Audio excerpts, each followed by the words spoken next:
하십시다. 저녁에 또 만나서 반갑습니다. 잘 오셨습니다. 은혜 많이 받으세요. 영상으로 예배하시는 분들 계시면 주의 은혜가 그곳에도 기름 부음이 있기를 바랍니다. 저는 주일 저녁에는 예배라고 하는 주제를 가지고 말씀을 드리고 있습니다. 예배의 중요성, 무엇이 예배인가? 그래서 오늘 말씀의 주제는 바로 화면에 있습니다. 다 같이 시작. 예배는 위의 것을 찾는 거룩한 외침입니다. 내가 정했어도 잘 정했어요. 다시 한번 시작. 예배는 위의 것을 찾는 거룩한 외침입니다. 우리 그리스도인들에게 있어서 예배는 생명과 같은 것이기 때문에 예배의 중요성을 알고 깨우쳐서 예배 생활에 힘써야 합니다. 자, 단적으로 예배 가기 싫어. 그럼 병든 거예요. 여러 가지 이유를 대서 예배 등한히 여기면 병든 겁니다. 자, 예배는 뭐라고 그랬습니까? 위의 것을 찾는 거룩한 외침입니다. 위의 것, 지금 설교하겠지만 위의 것이 뭡니까? 하나님이시죠. 예수 그리스도시죠. 성령이세요. 성경이세요. 이게 위의 것입니다. 땅의 것은 우리가 세상에 살고 있는 이런 것들. 그러니까 여러분, 예배를 생명처럼 여겨야 됩니다. 그래야 우리의 영혼이 삽니다. 예배를 우선으로 여기라 그 말이에요. 그리스도인은 예배를 우선으로 여겨야 돼요. 최우선으로 여겨야 돼요. 그 최우선이 차선이 되고 예배가 차선이 되고 예배가 다른 핑계에 밀려나면 그 영혼이 병들기 시작하는 거예요. 그래서 이것을 바꿔 말하면 예배에 성공하면 모든 삶이 성공합니다. 시작. 할렐루야. 그건 제 주장이 아니라 성경에서 말씀하는 거예요. 하나님이 말씀하시는 거예요. 여러분의 신앙생활이 지속적으로 예배를 생명처럼 여겨서 하나님이 주시는 축복과 은혜를 누리시기를 축원합니다. 축원합니다. 자, 오늘은 골로새서를 읽었습니다. 골로새라고 하는 지역 사진을 잠깐 보여주십시오. 콜로세죠. 콜로세. 지금 찍은 사진이에요. 조금 지났지만 인터넷에 쳐보면 다 나와요. 골로세 어떻습니까? 건물이 있어요, 없어요? 전혀 없어요. 바위 덩어리 있어요. 저렇게 황량한 광야입니다. 저게 골로세예요. 그런데 바울이 살던 바울 시대에 살던 이 골로새라고 하는 도시는 루카스 계곡에 자리 잡은 3개 도시, 저기 나오죠? 히에라폴리스 보이십니까? 히에라폴리스, 파묵갈레 가로 열고, 또 라오디게아 그 옆에 있죠? 라오디게아, 그리고 골로새. 요게 이렇게 삼각지로 돼 있어요. 삼각 형태에 돼 있는 이 세 도시가 아주 번창한 도시였어요. 번창한 도시. 지금도 가면 그리스에 저 도시가 있어요. 그런데 아까 보듯이 도시가 아니에요. 이제는 황량한 벌판, 광야. 근데 이 골로새라고 하는 도시에 사도 바울이 가서 복음을 전해서 골로새 교회가 세워졌어요. 그래서 그 골로새 교회의 문제점, 이런 것들이 복음이 전해졌음에도 불구하고 그런 문제점을 발견하고 바울이 편지를 썼어요. 그게 골로새서입니다. 바울이 살던 이때는 산업이 왕성하게 번창하고 도시가 엄청나게 발전한 그런 도시예요. 그런데 세월이 지남에 따라서 차츰 1류 도시에서 2류, 3류 도시로 전락해버렸고, 그래서 그 당시에도 자꾸 도시가 폐쇄되니까 사람들은 골로새 지방을 떠나기 시작했어요. 여기 사전에서도 보듯이 지금의 지명은 호나스, 골로새라고 써 있지만 다른 곳에는 이 지역을 호나스라고 그래요. 호나스. 호나스라고 하는 뜻이 뭐냐? 버림을 받다, 그런 뜻이에요. 버림받은 도시예요. 뒤에 나옵니다마는 이 세상에서는요, 아무리 번성한 도시나 사람도 언젠가는 이렇게 다 없어지기 때문에 이 땅의 것을 찾지 말고 저 위의 것을 찾고 위의 것을 생각하라고 바울이 얘기한 거예요. 제가 여기 강진에 와서 또 우리 장로님이나 다른 분들의 이야기를 들어보니까 강진에도 이 지역에서 제일 큰 읍이었다고 그러죠. 맞습니까? 보성보다도, 장흥보다도, 해남보다도. 제가 잘못 들었습니까? 맞죠? 예. 그런데 지금은 더 작은 도시가 됐어요. 앞으로 강진도 어떻게 될지 몰라. 없어지라는 얘기는 아니에요, 여러분. 그러나 줄어든다는 거죠. 우리나라만 생각해 보세요. 자꾸 인원이 줄어들어요. 도시 농촌에는 빈집들이 많아요.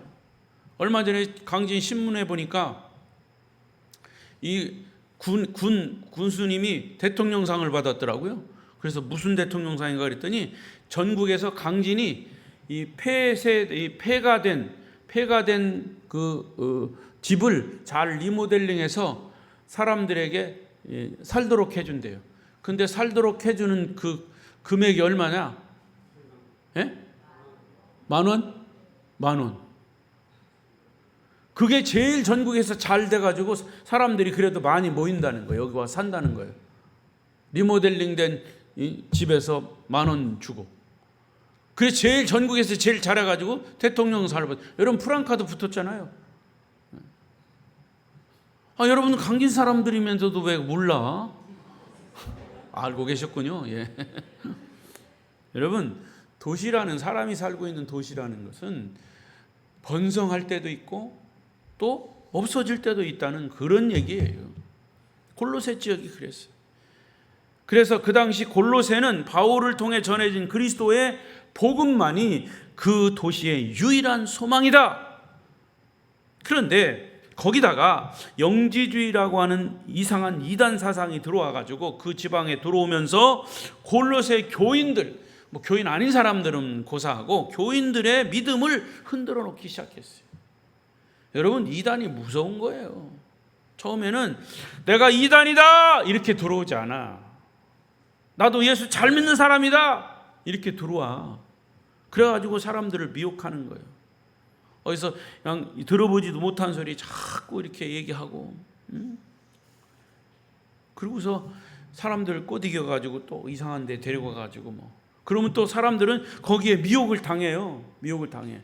사람들의 심리가 그래요. 특히 영적인 것은. 그러니까 이 골로새 교회가 그렇게 영지주의에 이단의 영향을 받아가지고 자꾸.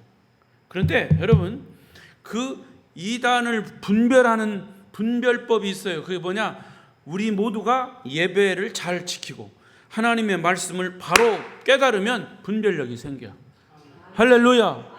내가 얘기하잖아요. 여러분 진짜를 가지고 있으면, 진짜 가지고 있으면 가짜를 구분할 수 있어.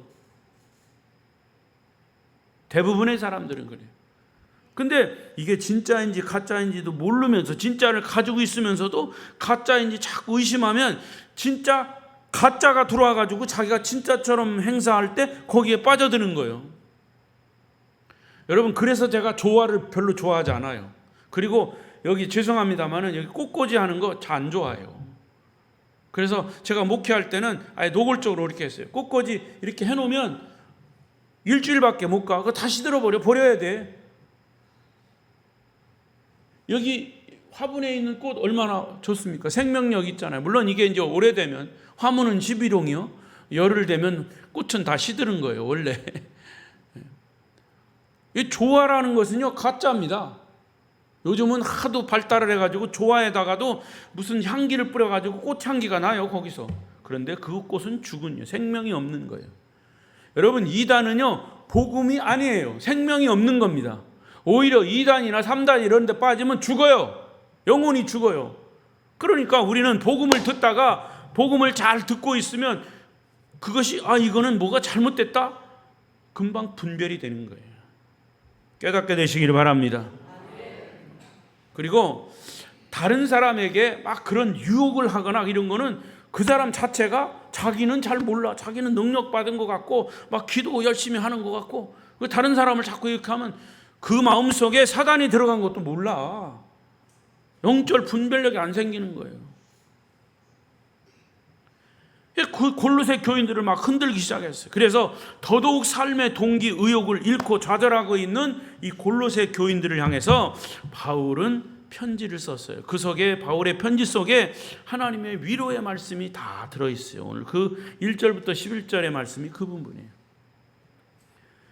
그래서 골로새 3장 서두에 보면 바울은 그렇게 얘기합니다. 위의 것을 찾아야 합니다.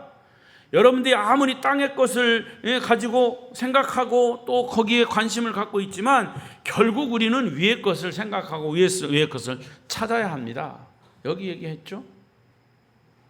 그러니까 바울이 말하는 것은 위의 것은 어떤 추상적인 저 하늘, 별 뭐 이런 걸 얘기하는 게 아니라 위에 계신 예수 그리스도, 위에 계신 하나님, 위에 계신 성령님, 아멘 어디 갔어요?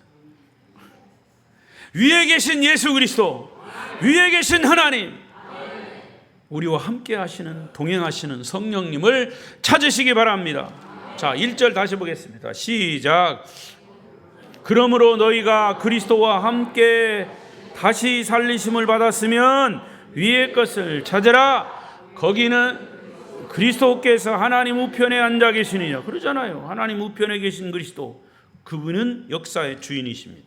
그분이 아직도 인류 역사를 통치하고 계십니다. 그분은 우리의 메시아, 구세주이심을 믿습니다.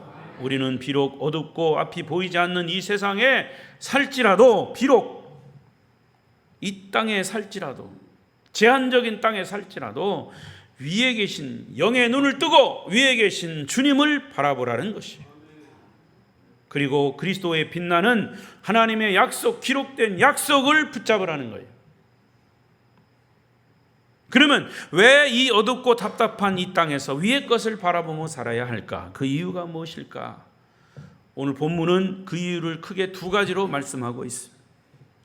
여러분, 이 말씀이 이 예배를 통해서 주님을 향한 여러분의 거룩한 외침이 되시기를 축복합니다. 축복합니다. 왜 위의 것을 찾아야 합니까? 첫째는 예수님 안에 영광스러운 우리의 미래가 약속되었기 때문입니다. 첫째, 시작. 예수님 안에 영광스러운 미래가 약속되었기 때문입니다. 그렇습니다. 오늘 아침에도 말씀드렸지만 여러분의 미래의 삶이 앞으로 어떻게 전개될 것인가 아는 사람 손 들어봐요. 여러분의 미래가 어떻게 됩니까? 아무도 몰라. 2025년도는 어떻게 변화될까? 아무도 몰라. 윤석열 대통령 다음에 누가 대통령이 될까? 이재명이 될까? 한동훈이 될까? 아무도 몰라. 잘 모르시겠죠? 물론 가깝게는 1, 2년, 5년 우리나라 세계의 모습들을 조금씩 조심스럽게 전망해 볼 수는 있어요. 그러나 꼭 그렇게 되지는 않아요. 조금 더 먼 미래는 아무도 몰라. 하지만 성경은 우리의 미래에 약속한 말씀이 있다는 거죠. 그게 소망입니다. 오늘 본문 4절입니다. 4절 시작. 4절 시작.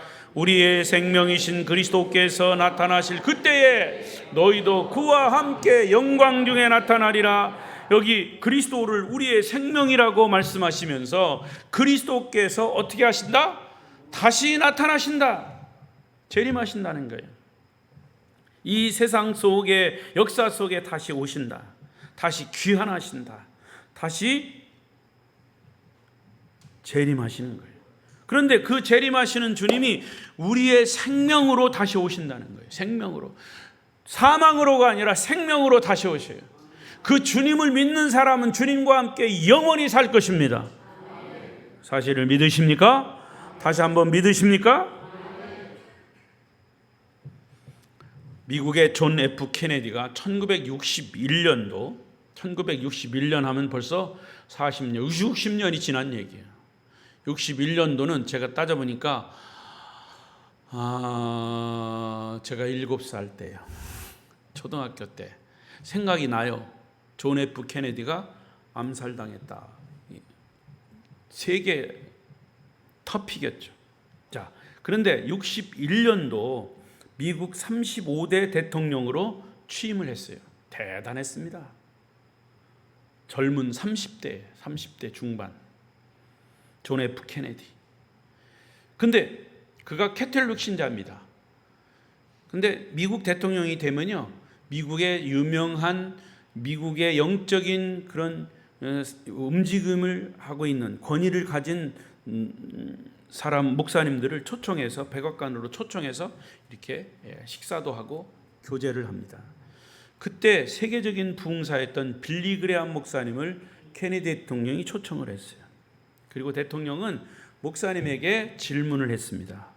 빌리 그레암 목사님, 인류 역사의 방향이 어디로 흘러가고 있다고 생각하십니까? 이제 목사님이니까 아마 그런 질문을 던진 것 같아요.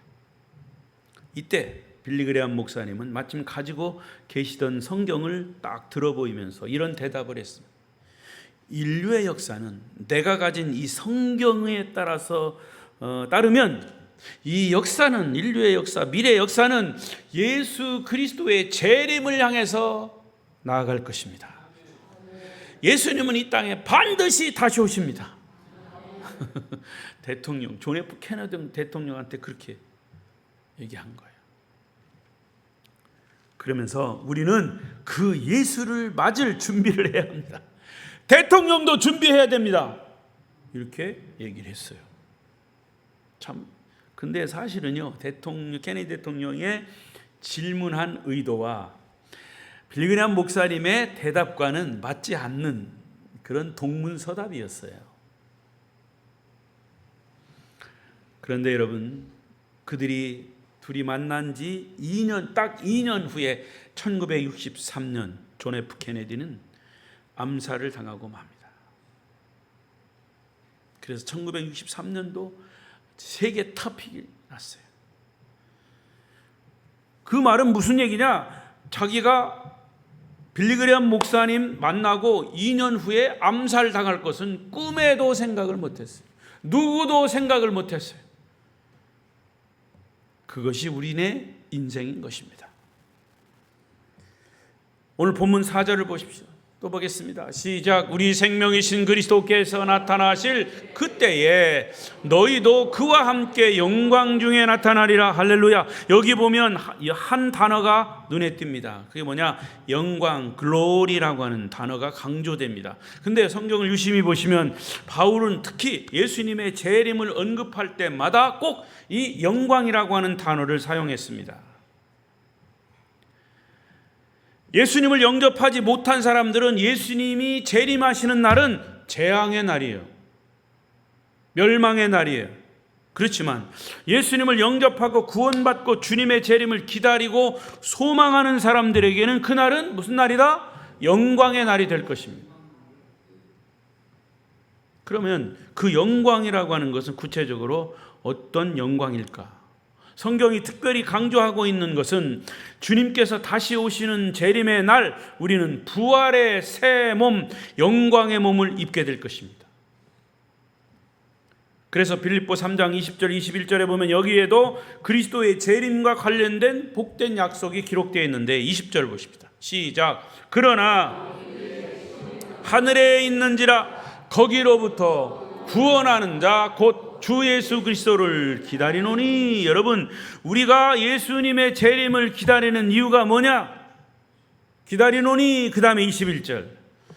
그는 만물을 자기에게 복종하게 하실 수 있는 자의 역사로 우리의 낮은 몸을 자기의 영광의 몸의 형체와 같이 변하게 하시리라. 할렐루야. 자, 여기에도 영광이라고 하는 단어가 나옵니다. 만물을 창조하시고 주관하신 전능하신 하나님의 역사를 통해서 다시 오실 예수님께서 우리의 낮은 몸을, 우리의 육신의 낮은 몸을 부활하신 영광의 몸으로, 부활하신 몸, 예수님이 부활하신 그 몸으로 변화시켜 주신다 그 말이에요. 예수님이 부활하신 후에 제자들이 무서워서, 예수님 죽은 거 무서워 자기들 잡혀갈까 봐 문을 딱 걸어 잠그고 자기들끼리 모여 있었어요. 예수님 부활한 소식을 잘 모르고. 그런데 그 안에 예수님이 들어오셨어요. 얘들아 문 따라, 문 따라, 문 따. 그렇게 노크하고 들어오시지 않았어요. 그냥 샥 들어왔어요. 샥 들어왔다니까. 샥 소리가 났는지는 모르겠어. 근데 문 열어놓지 않았는데도 들어오셨어요. 그게 무슨 몸이냐? 영광의 몸, 변화된 몸. 근데 우리도 예수님이 재림하시는 그때 그런 몸으로 변화시켜 준단 말이에요. 할렐루야. 낮은 몸, 육신의 몸, 썩을 몸, 병들 몸, 고통스러운 몸, 사고에 버틸 수 없는 몸, 인간의 제한적인 몸, 이게 낮은 몸이에요. 그러나 인간의 유한한 몸이 시간과 공간을 초월하는 몸으로, 다시는 썩지 않을 몸으로, 다시는 병들지 않은 몸으로, 다시는 죽지 않을 그 영광의 새 몸으로 변화시켜 주시는 줄로 믿습니다. 안 믿어도 할 수 없어. 저기 믿으라고. 저기 성경에 기록됐으니까. 이것이 성경을 통해서 우리에게 주신 주님의 약속입니다. 이미 우리의 신앙의 선배들이나 이 세상을 먼저 떠난 우리의 가족들, 성도들, 주님 다시 재림하시는 그날 영광 중에 부활의 새 몸을 입고 저와 여러분 만나게 될 줄로 믿습니다. 그런데 여러분, 여기서 확인해야 할 것이 있어요. 아니, 제가 더 강조해야 할 부분이 있어요. 여러분과 제가 이 영광에 약속된 이 곳에, 이 부분에 참여할 수 있느냐? 참여할 준비가 됐느냐? 참여할 자격이 있느냐? 다시 보겠습니다. 3장 1절. 골로새 3장 1절. 시작. 그러므로 너희가 그리스도와 함께 다시 살리심을 받았으면 위의 것을 찾으라. 거기는 그리스도께서 하나님 우편에 앉아 계시느니라. 우리가 영광의 약속에 참여할 수 있는 가장 중요한 스타트, 출발점이 바로 여기 있습니다. 그리스도와 함께 다시 살리심을 받았느냐? born again, 다시 거듭났느냐? 그렇다면 우리는 이 영광의 약속에 당당하게 참여할 수 있다, 그 말입니다. 우리는 예수를 믿는 순간부터 영적으로 새롭게 태어난 자들이에요. 성경에 보면 요한복음 1장 12절, 영접하는 자, 곧 그 이름을 믿는 자들에게는 하나님의 자녀가 되는 권세를 주셨다 그랬어요. 자, 영접하는 자, 예수 그리스도를 영접하는 자. 그럼 영접했으면 예수님이 우리 안에 계셔, 안 계셔? 계셔? 만져봐, 계신가? 그러면 예수님이 안에 계시면 예수님은 누구셔요?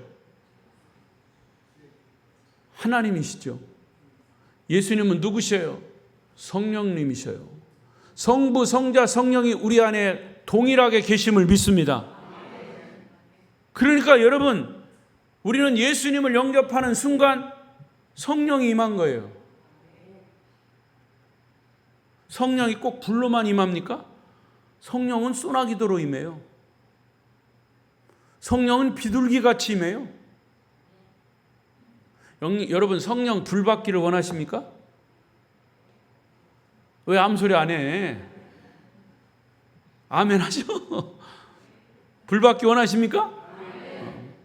근데 그 불만 좋아하면 안 돼. 성령은 불로만 임하는 게 아니에요. 성령은 비둘기같이 말씀으로 임하고 조용히 임하고 막, 응? 근데 성령이 꼭 그런 증거가 나타나야 성령 받은 것처럼 보이는데 아니에요. 여러분, 그런데 유혹되지 마세요. 얼마든지 우린 예수님을 영접했기 때문에 주님이 우리 안에 성령으로 계셔요. 그런데 왜 우리의 불이 없어? 불은 여러분들이 꺼트려서 그래요. 우리 안에 불이 있는데 자꾸 꺼트려서 그렇다고. 그러니까 뭐 따로 불 받으려고 하지 말아요. 이미 여러분 불이 마음에 있어요. 말씀이 있기 때문에, 복음이 있기 때문에, 예수가 있기 때문에, 하나님이 있기 때문에. 어디서 불 받으려고 그래? 여기서 받아. 여기서. 오늘 이 새벽에, 이 아침에, 아니 아침이 아니구나, 저녁에. 그러니까 예수 그리스도가 우리 마음에 있으면 이미 성령이 충만한 거예요. 충만하려면 거기에다가 계속 말씀으로 만나를 먹고 부어주면 되십니다. 자, 이렇게 예수 믿어 그분 안에 있는 새로운 생명으로 거듭난 자들만이 그날 육체의 부활에 동참할 것이다. 그래서 3절에 보니까 이렇게 말씀하셨어요. 시작. 이는 너희가 죽었고 너희 생명이 그리스도와 함께 하나님 안에 감추어졌음이라. 할렐루야. 예수를 믿는 순간 우리는 예수와 연합한 자가 되는 거예요. 주님이 마음속에 오셨어요. 성령이 오셨어요. 예수 그리스도의 죽음이 나의 죽음이 되고 예수 그리스도의 부활이 나의 부활이 되는 거예요. 이런 사실들이 영적으로 하나님 안에, 그리스도 안에, 그리스도와 함께 하나님 안에 감추어진, 여기는 비밀이라고 안 했지만 다른 책에 보면 이런 놀라운 영적인 사실들이 사실은 하늘에 하나님 안에 감추어진 비밀이다. 비밀은 모르는 거지만 우리는 다 알고 있는 것이 하나님 안에 감추어진 비밀이에요. 이게 영적인 비밀이에요. 근데 왜 영적인 비밀이라고 하냐면 예수를 모르고 구원받고 거듭나고 이런 성경에 말하는 영적인 사실들을 모르는 사람들에게 얘기해 보세요. 몰라요. 까맣게 몰라요. 세상적으로 뭐 박사 할아버지라도 이런 영적으로 다친 사람은 몰라요. 그러니까 비밀이라고 하는 거예요. 여러분, 이 영적인 비밀을 알아가시기를 바랍니다. 저도 목사지만 40년 동안 계속 말씀을 전했지만 아직도 하늘의 세계, 하나님의 세계는 비밀로 감춰져 있어요. 우리가 안다는 것은 성경을 통해서 조금 아는 거예요. 여러분 기도했으면 여러분 얼마나 알아? 능력 받았으면 얼마나 알아? 안다고 폼 잡지 말아요. 어디 가서 막 이렇게 이런 강단에서 이런 소리 하기 싫은데 어디 가서 막 능력 받았다고 막 입을 떠버리지 말아요. 그 교만이에요. 그게 영적인 교만. 그러니까 우리는 하늘의 세계를 모르는 거예요. 하나님의 비밀이에요. 그래서 너희의 생각과 나의 생각은 한 동이 서에서 먼 것처럼 멀다. 땅이 하늘과 먼 것처럼 멀다. 하나님의 생각을 우리가 다 어떻게 알 수 있어요? 알아도 성경을 통해서 조금 아는 거예요. 그걸 가지고 폼 잡지 말라고 말해요. 그리스도께서 나를 대신해 십자가에 죽으셨을 때 내 옛사람은 죽었어요. 그리스도로 말미암아 새 생명을 얻은 우리의 삶에 아직도 좌절, 고통, 질병 이런 것들이 계속 거듭되고 있어요. 그러나 이 새로운 생명을 완성시켜 주실 예수님께서 다시 오시는 그날 우리는 부활의 새 몸을 입고 주님 앞에 영광스럽게 설 것을 믿습니다. 믿습니다. 이 소망을 가진 사람들에게는 절망이 없어요. 반대로 이러한 소망이 없는 사람들은 우울한 거예요. 여러분 왜 우울한 줄 아십니까? 왜 고독한 줄 아십니까? 예수 믿는 사람들이 매일 인상 쓰면서 고독하다고 그래요. 외롭다고 그러고. 예수가 없어서 그래요. 말씀이 없어서 그래요. 뭐가 고독합니까? 아무리 인간적으로 고독해도 주님이 나와 함께 계시면 고독하지 않아요. 외롭지 않아요. 절망하지 않아요. 아무리 재미있는 것이 이 땅에 있어도 그것은 한계가 있어요. 여러분 자식 없던 아들 없던 가정에 아들이 생겼어요. 얼마나 좋은지 몰라. 나도 그랬으니까. 2번 자연 유산하고 3년째 4년째 아들이 생기니까 얼마나 좋았는지 몰라. 감사하게도 그 아들이 커서 목사가 돼가지고 지금 또 자기 새끼 나가지고 자기 자식 나가지고 아빠 엄마 전화 잘 안 해. 우리가 아쉬워서 전화하지. 손자 손녀 때문에. 그렇게 가는 거예요. 내리사랑. 물론 지금도 그 아들 때문에 기뻐하죠. 부모가. 그러나 그렇게 그때 처음 났을 때 그 기쁨보다는 그때뿐이요. 여러분, 이 세상에 있는 것들은 다 그런 거예요. 주님 앞에 영광의 몸으로 설 것을 확실히 믿는 사람만이 절망하지 않고 낙심하지 않고 외롭지 않고 고독하지 않는 거예요. 오히려 주변 환경과 관계없이 용기를 가지고 세상 앞에서 당당하고 희망을 갖고 감사가 넘치고 삶이 기쁘고 행복한 것입니다. 여러분들이 그 주인공이 되시기를 바랍니다. 복잡하고 모순된 이 세상의 한복판에 우리가 살면서도 위의 것을 바라보는 자, 역사에 주관하시는 생명이 되신 예수 그리스도를 바라보는 자, 그런 사람에게는 절망이 없는 거예요. 그래서 우리가 위를 보고 살아야 하고 위의 것을 찾아야 하고, 그래서 위의 것을 찾는 것이, 그 외침이 바로 예배인 것입니다. 영적인 눈을 뜨고 위에 계신 주님을 바라보시기 바랍니다. 이 예배를 통해서 영광의 주님을 만날 수 있기를 바랍니다. 여러분, 어떤 이유에서든지 예배를 등한히 여기고 예배를 소홀히 여기면 말씀을 어디서 만나요? 주님의 은혜를 어디서 경험해? 예배 속에 있을 때 하나님이 주신 비전을 얻을 수 있습니다. 예배 속에 있을 때 은사가 임합니다. 예배를 드리지 않는 사람들이 다른 이상한 영적 현상만 찾는 거예요. 영적 권위를 운운하면서 다른 사람들을 이상한 곳으로 끌어가려고 하고 우리 교회 강단에서 외치는 말씀에 귀를 기울이지 않아요. 저는 그런 것들을 너무나 많이 경험했어요. 문제를 일으키는 사람들 보면 얼마나 열심인지 몰라. 그런데 그 사람하고 대화를 나눠보면 생각은 다른 데가 있어요. 강단에서 외치는 하나님의 말씀이 아니고 그 사람이 어느 기도원이나 뭐 이런 데 이상한 데 가가지고 들은 말씀이 그 사람의 마음을 차지하고 있기 때문에 강단에서 외치는 말씀이 안 들리는 거예요. 이게 무서운 겁니다. 교회는 그런 사람들이 교회를 무너뜨려요. 흔들고.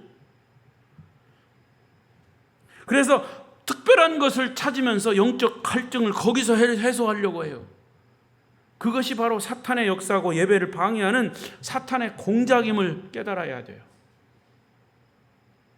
예배는 위의 것, 오직 주님을 찾는 외침을 알고 예배 속에서 주님을 만나는 은혜가 여러분에게 있기를 바랍니다.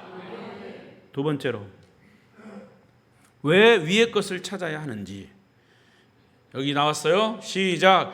예수님 때문에 어제의 죄의 억압에서 벗어나 자유를 누릴 수 있기 때문에. 할렐루야. 예수님은 우리에게 영광의 미래를 약속하고 계실 뿐만 아니라 지난 날의 모든 절망에서 우리를 탈출시켜 우리를 자유케 하셨어요. 진리를 알지니 진리가 너희를 자유케 하리라. 자, 7절 8절 다시 읽어요. 본문에 7절 8절 시작.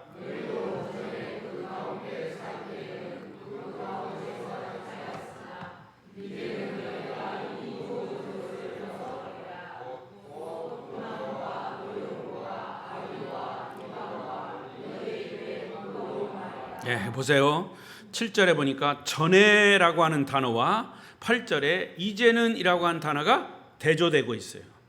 전에는 이랬다, 전에는 이렇다. 그러나 이제는 이뤄야 된다. 근데 전에와 이제라고 하는 바로 앞에 그러나 요게 빠졌어요. 접속사. 그러나는 뭐가 들어가? 왜 그러나라고 하는 이 접속사가 들어가느냐? 앞에 문장에 반대가 될 때 그러나가 들어가는 거예요. 그러니까 바울은 지금 대조적인 두 삶에 대해서 말하고 있어요. 우리가 예수 믿기 전에 우리를 붙들고 있는 절망이 있었는데 그 절망의 정체가 뭐냐? 죄예요. 전에는 죄가 우리를 붙들고 있었어요. 마귀가 우리를 붙들고 있었어요. 죄가 우리의 삶을 감옥으로 만들었어요. 그래서 바울은 본문에서 죄를 크게 두 가지로 구분했어요. 하나는 마음의 죄, 다른 하나는 마음의 죄가 말로 표현하는 과정에서 범하는 죄, 두 가지. 그런데 이 각 죄에 해당하는 죄명을 5가지씩 열거를 하고 있어요. 그래서 처음에 마음의 죄, 5절 보세요. 마음의 죄. 시작. 그러므로 땅에 있는 지체를 죽이라. 곧 음란과 부정과 사욕과 악한 정욕과 탐심이니 탐심은 우상 숭배니라. 이게 모두가 다 마음에 있는 거예요. 음란, 부정, 사욕, 악한 정욕, 욕심. 욕심은 우상 숭배다. 이게 다 마음에 있는 거예요. 마음에 있는. 이 중에서 가장 근원이 되는 죄는 뭐냐? 탐심, 욕심. 욕심이 잉태한즉 죄를 낳고, 죄가 장성한즉 사망을 낳느니라. 욕심이 죄악의 뿌리가 된다는 거예요. 그래서 본문은 특히 탐심을 강조하면서 탐심은 우상 숭배다 그랬어요. 우리가 돈에 사로잡힐 돈이 우리를 지배하게 돼요. 우상입니다. 하나님과 우리 인간 사이를 가로막고 하나님을 보지 못하게 하는 게 우상이에요. 돈이 하나님과 우리 사이를 가로막고 있으면 돈이 우상이에요. 자식이 하나님과 우리 사이를 가로막고 있으면 그 자식이 우상이에요. 명예나 권력이 이런 것들이 하나님과 우리 사이를 자꾸 방해하면, 관계를 방해하면 그게 우상인 거예요. 여러분, 돈 때문에 하나님을 섬길 수가 없어요. 우상이 되면. 돈 때문에 하나님께 자유롭게 나아갈 수가 없어요. 그게 우상이에요. 돈 우상. 우리는 지난날 동안 이러한 죄악 안에서 살았다는 말이죠.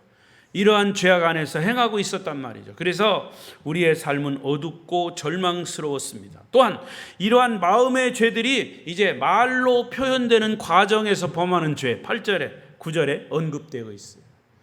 8절 9절 시작. 이제는 너희가 이 모든 것을 벗어버리라. 곧 분함과 노여움과 악의와 비방과 너희 입에 부끄러운 말이라.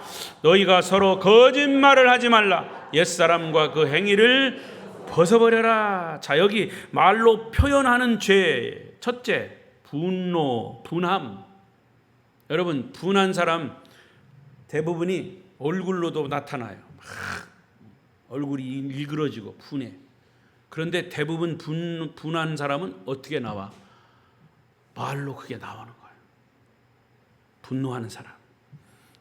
물론 거룩한 분노도 있지만, 여러분 예배 시간에 졸지 마세요. 이거는 거룩한 분노요. 대부분의 분노는 내 속에 있는 욕심이 충족되지 못할 때 일어나는 것이 분노예요. 그래서 이 분노는 거룩한 분노가 아니라 악의에 찬 분노, 내 욕심이 채워지지 않을 때 막 화를 내는 거. 그래서 이 분노가 표출이 되면 막 회방을 놓게 되고, 남을 비방하게 되고, 불평하게 되고, 자기를 막 정당하기 위해서 거짓말까지 하는 거예요. 그러면 하나님뿐 아니라 이웃과도 다 관계가 단절이 되는 거예요. 그런데 성경은 우리가 주님을 알기 전에 바로 이러한 죄 속에서 살았다고 얘기합니다. 여러분, 만약에 지금도 그렇게 여러분 분노를 표출하면 그건 여러분 신앙은 가짜입니다. 예수님 말씀하셨어요. 무화과나무 앞에서 무화과나무를 저주하셨어요. 잎이 무성하고 잎만 무성한 무화과나무. 여러분, 그게 무슨 의미인 줄 아십니까? 우리가 신앙생활에 잎만 무성할 수 있어요. 열심히 봉사하고 직분도 가지고, 그런데 열매가 없어. 예수님 저주하셨어요. 내가 봉사도 열심히 하고 뭐도 교회를 위해서 열심히 했어. 그런데 말 한마디로 삐진다든가 시험에 들었어. 그래가지고 교회도 잘 안 나오고 예배도 잘 안 나. 그게 바로 잎만 무성한 열매 없는 무화과나무예요. 그걸 아셔야 돼요. 진짜 우리 속에 복음이 있고 열정이 있으면 누가 뭐라고 하는 거, 나를 좀 비방하고 이런 거, 그거 소용없는 거예요. 그거보다 내 속에 계신 주님이 더 귀하기 때문에.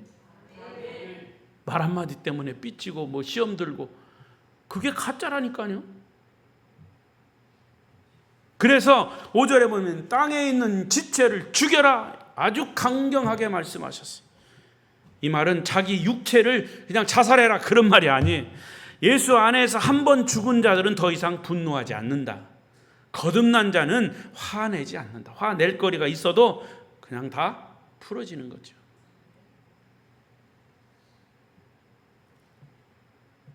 조는 사람은 죽지 않고 살아있는 사람이에요. 조는 사람 깨워보세요. 막 화내요. 왜? 나 안 졸았다고. 내가 언제 졸았냐고. 다행이에요. 죽지 않고 살아있어서. 졸고 있으니까. 그런데 여러분 다시 들으세요. 조는 사람은 말씀을 잘못 듣기 때문에 영혼이 피폐하고 메말라서 곤고합니다. 조는 사람 명심하십시오. 내 영혼이 병들어 있는지 오늘 이 말씀을 통해서 진단하시기를 바랍니다. 스스로 진단하시오. 목사가 조는 사람 이름 부르면 금방 삐져가지고 교회 안 나올지도 몰라. 그래서 이름은 안 불러. 내가 시험 들을까 봐. 근데 시험 들음 자체는 역시 영혼이 피폐해서 그런 거예요. 죄 짓는 일에 관한 한 자기 자신을 죽은 자로 여기는 것은 참으로 어려운 일이에요. 중요한 일이에요. 이것이 바로 죄에서 자유를 얻은 자의 증거라 그 말입니다. 과거에 성질이 불같은 사람이 예수 믿고 난 후에 변화되더니 웬만해서는 화를 잘 내지 않아. 웬만해서는. 그런데 어느 날 그 억압하고 막 쌓였던 것이 터져버린다? 그거 가짜예요. 입만 무성한 무화과 나무죠. 진짜 그 화가 터지지 않아야 돼요. 예수 그리스도에 대해 십자가에서 완전히 죽었던 거죠. 그게 거듭나는 거죠. 그래서 8절에 뭐라고 그랬냐? 8절에 보세요. 이제는 너희가 이 모든 것을 어떻게 하라? 벗어버려라. 여러분 여기서 죽여라 그런 것도 지체를 죽여라 라거나 벗어버려라 라고 하는 것은 아주 단호한 태도를 강조하는 겁니다. 칼로 잘라버리듯이 단호하게 죄악을 버리라는 거죠. 물론 바울도 단 한 번의 결단만으로 우리의 삶이 쉽게 변하거나 자유를 얻을 수 없다는 것을 잘 알고 있어요. 그래서 9절에 보니까 너희가 서로 거짓말을 하지 말라. 옛사람과 그 행위를 벗어버려라 라는 말을 했어요. 벗어버려라. 벗어버리라는 말은 일회적인 행동이나 결단을 의미하는 단어가 아니라 지속적인 진행형을 말하는 거예요. 오늘도 입었냐? 벗어. 또 입었냐? 벗어. 자꾸 벗으라는 거죠. 양파 까듯이 자꾸 벗겨내는 거예요. 벗어버리라는 거예요. 지속적인 과정을 뜻합니다. 옛사람과 그 행위가 자꾸 나오느냐? 계속 벗어라 이거예요. 계속 벗어라. 계속 벗어라. 옷 벗으라는 얘기가 아니에요. 단호한 결단을 내릴 때마다 우리의 죄성을 자꾸 옛사람을 벗게 되는 거죠. 그래서 말씀이 필요한 거예요. 여러분 말씀을 안 들으면요 까마득히 잊어버려요. 어제 들은 말도 잊어버려요. 그러니까 무뎌지는 거예요. 무뎌져. 여러분 이 살에 삽 들고 일하는 사람은 이 뚝살배겨. 그럼 뚝살배기잖아요. 그러면 감각이 없어지는 거예요. 여러분 죄에 뚝살이 베끼면 죄에 대해서 감각이 없어져요. 그래서 하나님의 말씀을 자꾸 들어야 긴장감이 생기고 영적으로 이게 뭐라고 그래야 될까? 세미해지죠. 근데 여기 무뎌져 보세요. 영적으로 무뎌지면 감각이 없어져 버려요. 영적 감각이 없어져 버리는 거예요. 예배 빠지는 사람 보세요. 영적 감각이 없어져요. 저 사람 열심히 나오더니 예배 빠지든 그 예배 빠지더니 좀 이상해졌어. 왜 그런지 그거는 실제예요. 말씀을 안 들으니까 그런 거죠. 목사님 저 집에서도 기도하고 말씀을 봅니다. 그거 가지고 어렵죠. 정말 그 말씀 속에 그 의미가 그럼에도 불구하고 목사는 말씀을 풀어내는 전문가예요. 나름대로 전문가예요. 그것을 듣고 자꾸 깨우치고 해야지. 여러분 성경 보세요. 인터넷 찾아가지고 설교 듣고 해보세요. 입체감이 없어요. 하나님의 역사하심이. 그래서 화면 예배가 어쩔 수 없이 들을 경우는 할 수 없지만 이 화면 영상 예배가 은혜가 안 되는 게 거기 있어요. 이 영적인 현장 속에 와보세요. 영상 보는 거하고 같아요? 영상에서 예배 설교 듣다가 화장실이 급하면 얼른 화장실 갔다 와. 그럼 설교 벌써 반은 지나갔어. 전화 오면 또 전화 받아야지. 예배가 안 되는 거예요. 옛사람을 벗는 분명한 이유, 목표는 나를 위해 구원해 주신 예수 그리스도를 기쁘게 해드리는 거예요. 하나님께 영광을 돌리는 것이에요. 그리스도인들이 죄에서 벗어나고 싶어하는 가장 중요한 이유가 뭐냐? 예수님 때문이에요. 예수 그리스도로 말미암아 죄 용서함 받고 새 생명을 얻고 영광스러운 미래를 약속받은 자들에게는 한결같이 주님을 기쁘시게 해드리는 열망이 생기는 거예요. 그래서 예배는 우리가 와서 위의 것을 찾고 부르짖을 때 하나님 기뻐하시는 거예요.